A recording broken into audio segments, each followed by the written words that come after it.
মুহূর্তে তুমি দেখতে পাবে পুলিশ কিন্তু সেই বাইক র্যালি আটকে দিয়েছে এবং পুলিশের সাথে রীতিমতো ধস্তাধস্তি চলছে। তুমি দেখতে পাচ্ছ সেই ছবি, অর্থাৎ বিজেপি যুব মোর্চার তরফ থেকে পরিবর্তন যাত্রা উপলক্ষে একটা বাইক র্যালি করা হয়। সেই বাইক র্যালিতে কিন্তু এই মুহূর্তে তুমুল অশান্তি, পুলিশের সাথে দফায় দফায় ধস্তাধস্তি তুমি দেখতে পাচ্ছ। পুলিশের সাথে কিন্তু দফায় দফায় ধস্তাধস্তি হচ্ছে এবং এখানে কিন্তু পুলিশের সাথে রীতিমতো হাতাহাতির পরিস্থিতি তুমি সেই ছবি দেখতে পাচ্ছ। অর্থাৎ উত্তেজনামূলক একটা পরিস্থিতি।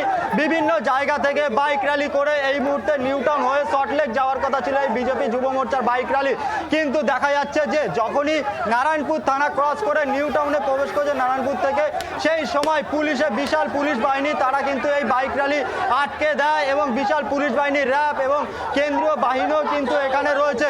অর্থাৎ এই মুহূর্তে তুমি দেখতে পাচ্ছ পুলিশের সাথে কিন্তু দফায় দফায় ধস্তাধস্তি চলছে। পুলিশের সাথে রীতিমতো যখন বাইক র্যালিগুলো আসে, অভিযোগ যে সেই বাইক থেকে চাবি তুলে নেয় পুলিশ এবং এই মিছিল এই মুহূর্তে আটকে দিয়েছে। এই মুহূর্তে পুলিশের সাথে কিন্তু দফায় দফায় ধস্তাধস্তি চলছে।